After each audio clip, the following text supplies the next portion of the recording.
Welcome to Listen STORYZEN and Enjoy Game. Today's story is about betrayal, silence, and a revenge so calm it changed everything. Stay till the end, because the real twist is what happened at the wedding, it's what happened after.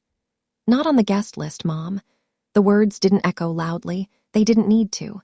They landed softly and destroyed everything. My name is Margaret Hayes. I was 71 years old that morning, a widow, a grandmother, a woman who believed until that exact moment that she still had a place in her own family. I stood at the entrance of my grandson Daniel's wedding, dressed in a navy blue silk gown I had saved for something meaningful, a pearl brooch resting against my chest. My mother, the same one she wore the day she told me, "Family is where you are never turned away." Funny how life proves old promises wrong. The venue was stunning, white roses climbing tall arches, crystal glasses shimmering in the desert sunlight, soft violin music floating through laughter and conversation like a gentle embrace. Over 200 guests, elegant, perfect, everything exactly as planned because I had planned it, paid for it, built it, and yet I wasn't allowed inside. My son, Richard Hayes, stood in front of me like a gatekeeper, posture stiff, expression controlled, not angry, not emotional, just cold.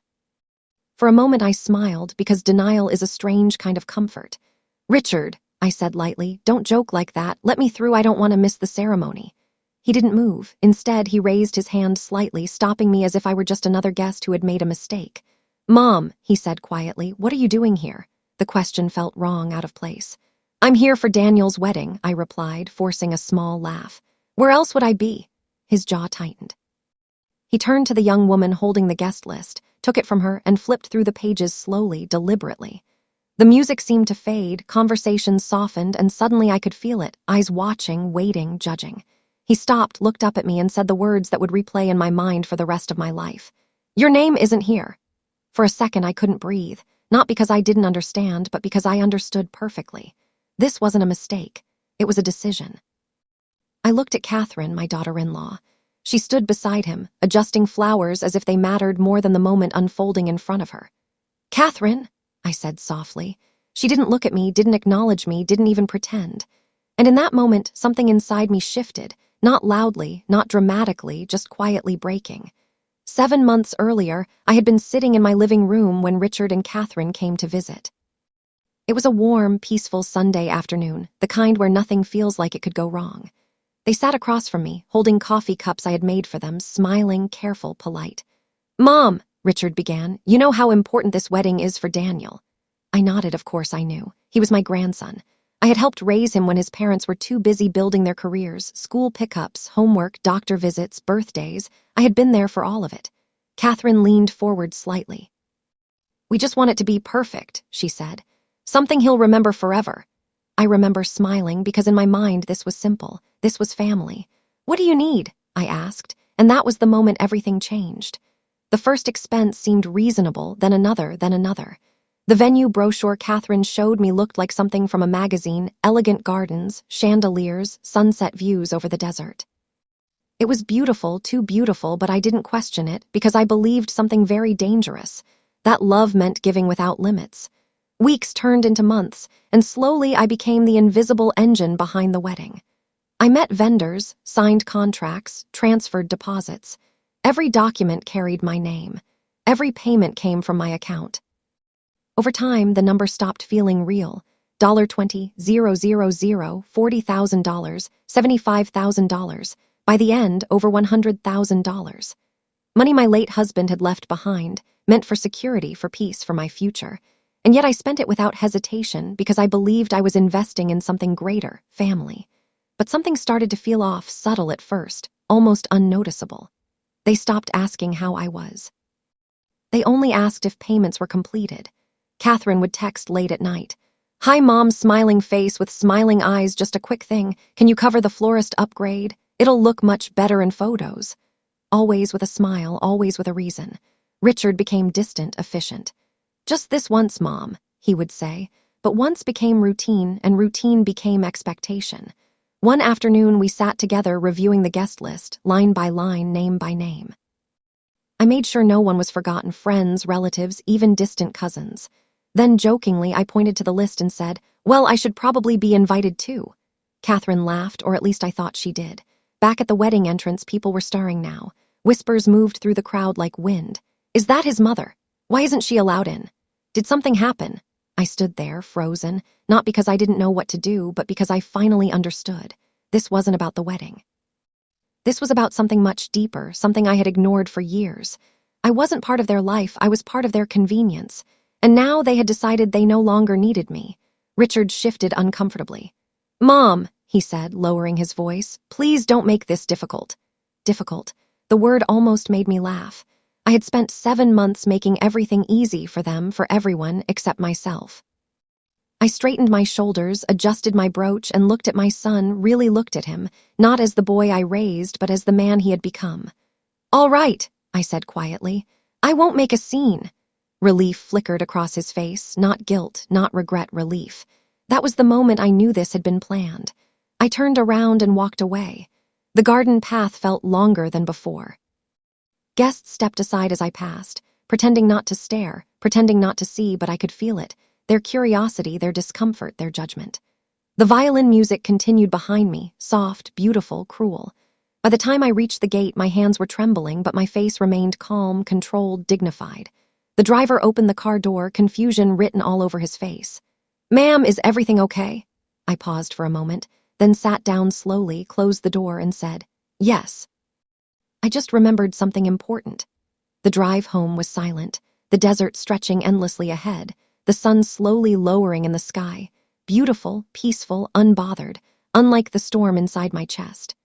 I thought about Richard as a child, the nights I stayed awake when he was sick, the sacrifices I made after my husband passed away, the years I worked harder so he would never feel the absence of a father, and somewhere along the way, love had turned into entitlement. When I reached home, the silence was overwhelming, not peaceful, not comforting, just heavy. I stood in the doorway for a long time, then finally stepped inside. I walked into my bedroom, removed the dress, folded it carefully, then stopped, and let it fall to the floor. On the dresser was a photograph of my husband, smiling, confident, certain. "You would never have allowed this," I whispered, but he wasn't there, and I was. I could have cried, could have called someone, could have convinced myself this was just a misunderstanding, but instead I did something else. I walked into the small office at the back of the house, opened a drawer, and pulled out a thick folder. Inside were contracts, receipts, agreements, every single document related to the wedding, all in one place, all in one name, mine. My hands stopped shaking, because in that moment everything became clear. The woman who left the house that morning had been hopping to belong, but the woman sitting at that desk was done asking for permission, and that was the moment everything began to change. That night I didn't cry, not because I wasn't hurt, but because something inside me had changed in a way I didn't yet fully understand. The house was silent, but it didn't feel empty anymore. It felt still, like the air before a storm.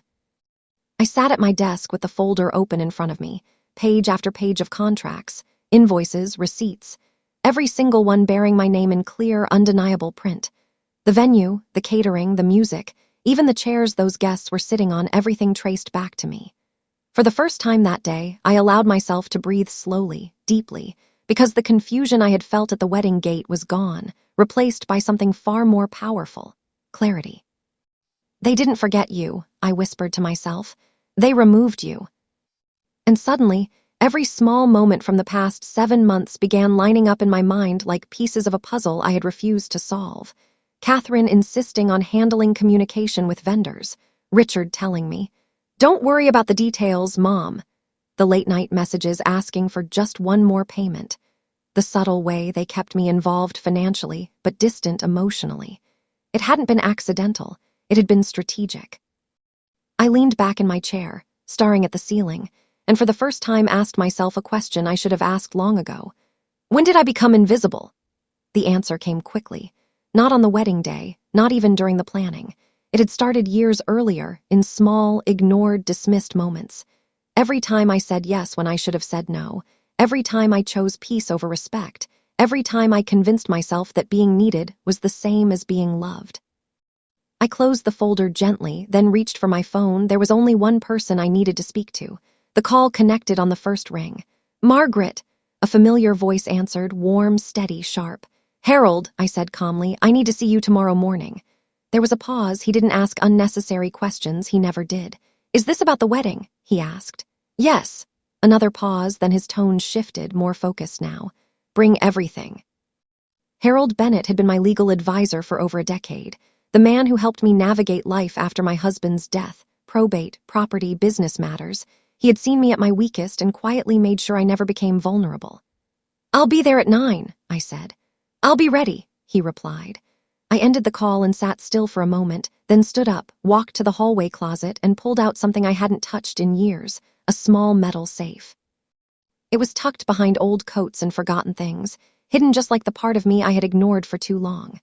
I placed it on the desk and opened it carefully. Inside were documents, important ones, the kind people don't think about until they matter. Property deeds, investment records, vehicle registrations, bank agreements. I began laying them out one by one, and with each paper the reality became clearer, stronger, unavoidable. The house Richard and Catherine lived in. Mine, purchased years ago under a financial structure my husband had arranged. They called it their home, but legally it was. The car Richard drove every day, also mine, registered under my name through an old business account. The monthly transfers I sent them, voluntary, every single one, no contract, no obligation, no permanence. I sat back down slowly, my hands no longer trembling, my breathing steady. "This wasn't just a wedding," I said quietly. "This was a test." And I had failed it, not because I wasn't strong, but because I had chosen not to be. But that was about to change. The next morning, I arrived at Harold's office exactly at 9, not a minute early, not a minute late. Sunlight streamed through the tall windows, casting long shadows across the polished wooden floor. Everything felt calm, orderly, predictable, the opposite of what my life had been just 24 hours earlier. Harold sat across from me, reviewing the documents carefully. He didn't interrupt, didn't rush, didn't react. He simply read.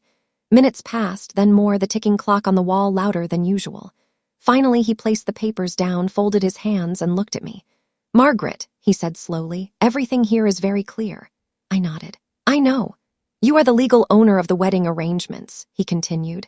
"The properties, the vehicle, the financial transfers, all of it." There it was, not emotion, not interpretation, just facts. "What do you want to do?" he asked.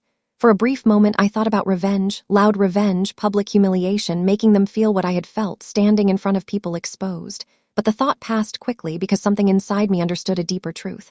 Loud revenge fades, quiet consequences last. "No scenes," I said. "No arguments. I want everything done properly, legally, calmly." Harold nodded slowly, a faint smile appearing on his face. "That," he said, "is usually the most effective approach."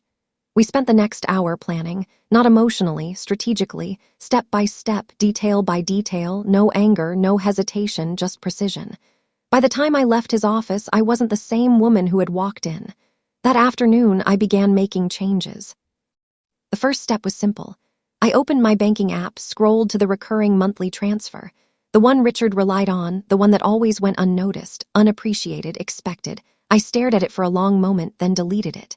No warning, no explanation, no message, just gone. The second step required paperwork. Harold handled it. A formal notice regarding the house. Nothing aggressive, nothing dramatic, just facts. Ownership, timeline, legal clarity. The third step was quiet but significant. The vehicle. A simple request filed in the system, ownership confirmed, usage restricted, no confrontation, no announcement, just control. As these pieces moved into place, something else began to change me. For years, I had been told certain things, subtly, repeatedly. "You don't need to worry about technology. Online banking is complicated. Let us handle it." I believed them because it was easier, because I trusted them, because I didn't want conflict. But now I saw the truth. I hadn't been incapable, I had been managed.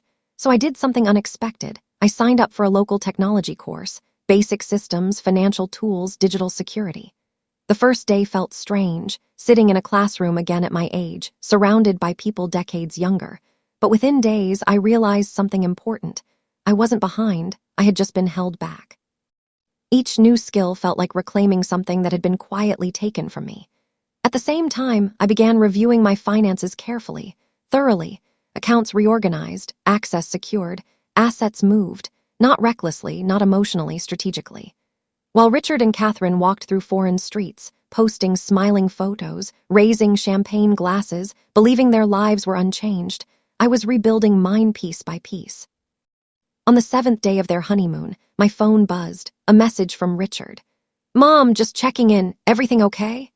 I stared at the screen for a long time. No apology, no acknowledgement, no mention of the wedding, just concern for the system that had stopped working.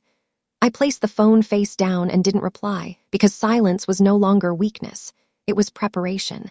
And by the time they returned home, the life they thought was waiting for them would no longer exist. The first sign of trouble didn't come with anger. It came with confusion, quiet, unsettling confusion.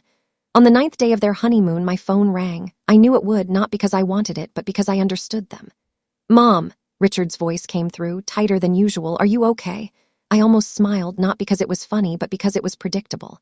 "I'm fine," I replied calmly. "Why do you ask?" There was a small pause, but long enough to reveal everything. "The transfer didn't come through this month," he said carefully. "The bank said there's no issue on their side." Of course they didn't, because the issue wasn't technical, it was intentional. "I know," I said. Silence. "Then what do you mean you know?" I leaned back in my chair, looking out the window at the quiet street below. "I stopped it." The silence that followed was heavier this time, sharper. "You stopped it," he repeated. "Yes." His tone shifted immediately, not emotional, not hurt, defensive. "That doesn't make sense," he said quickly. "We depend on that, you know that."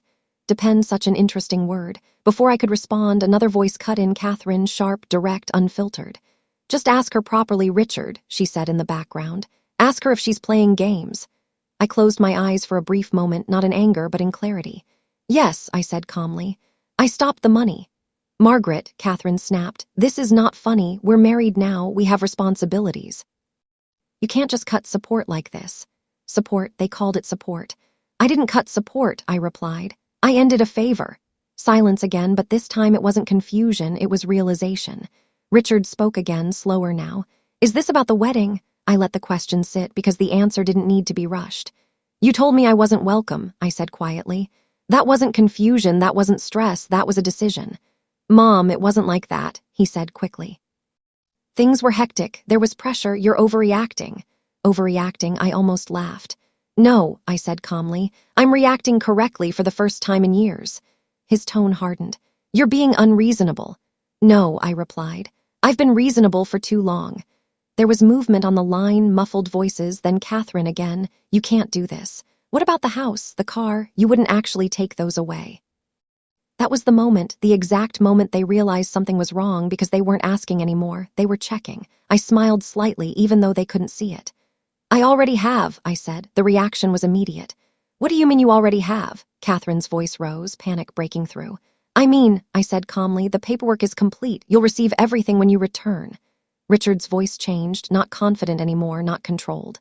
"You're serious?" he asked. "Yes." "This is insane," he snapped. "You're letting your emotions control you." That's when I told him the part they never expected. "I had a full medical and cognitive evaluation yesterday," I said evenly. Silence. 8 pages, I continued. "Conducted by a licensed specialist. It confirms I am fully competent." No response. "I've already shared it with my lawyer," I added. "So if you're thinking of questioning my mental state, I suggest you don't." The line went completely quiet, because now they understood. This wasn't emotional, this wasn't impulsive, this wasn't a mistake, this was deliberate. Catherine started crying, soft at first, then louder. Richard tried a different approach. "Mom, please," he said, his voice lowering. "Let's just talk when we get back. We can fix this."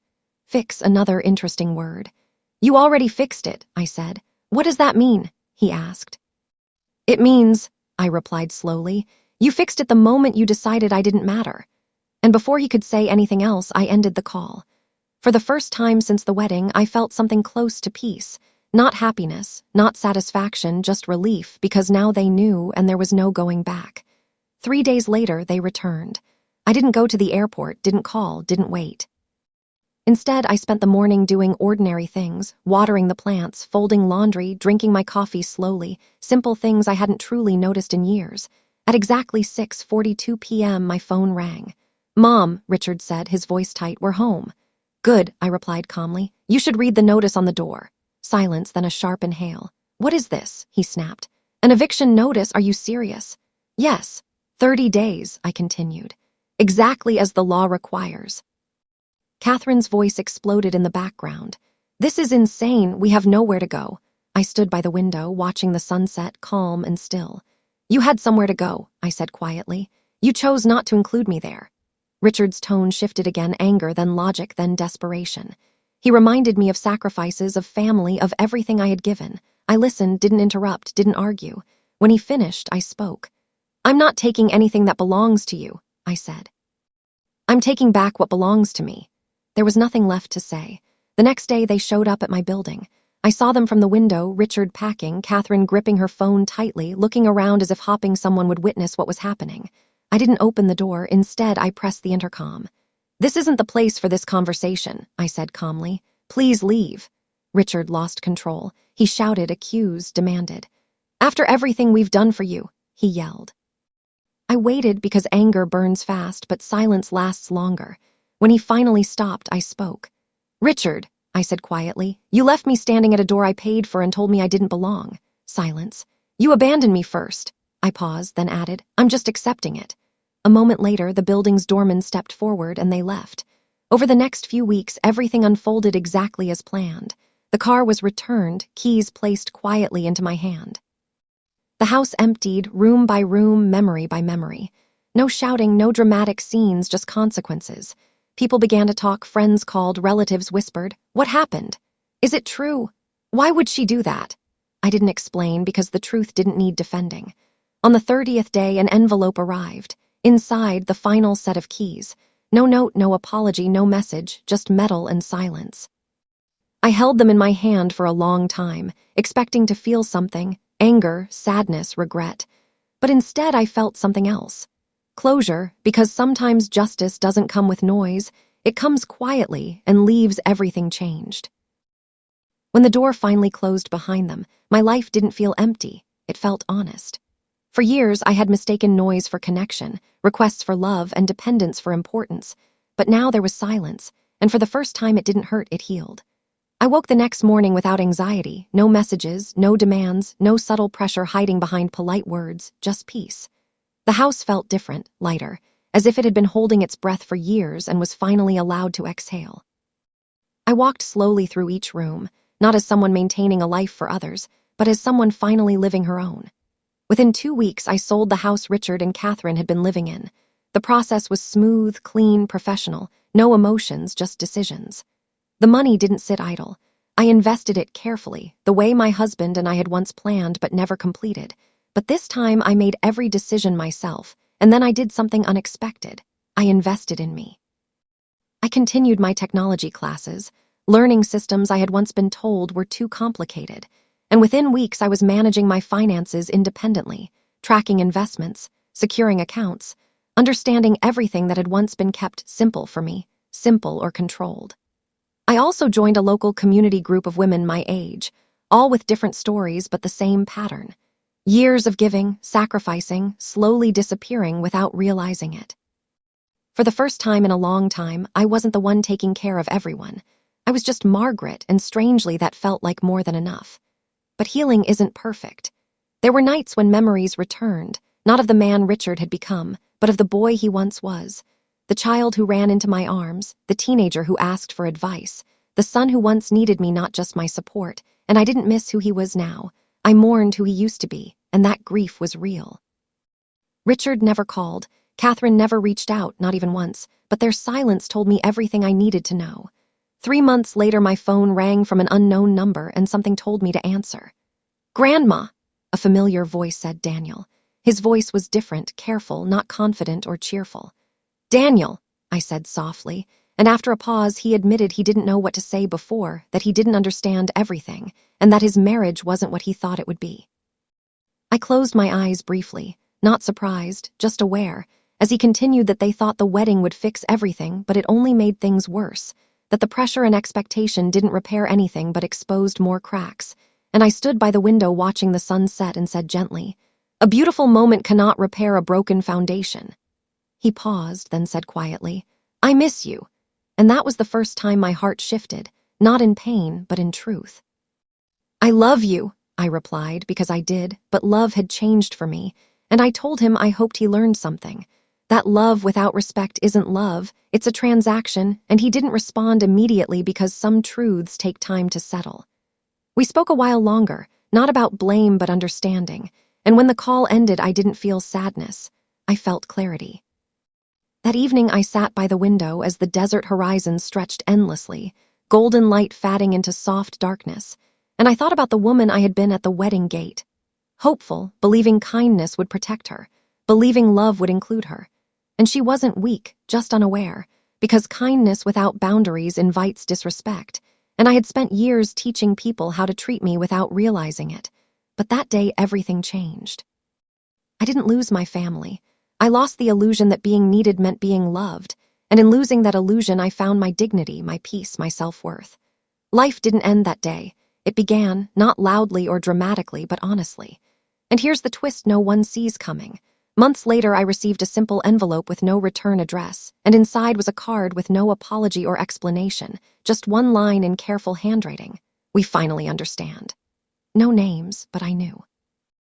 I held it for a long time, waiting to feel anger, satisfaction, closure, but instead I smiled, not because they understood, but because I no longer needed them to, and that was the real ending. If this story taught you anything, let it be this: silence is not weakness, boundaries are not cruelty, and love without respect is never love. This is Listen STORYZEN and Enjoy Game, where every story has a lesson and every ending hides a truth. See you in the next story.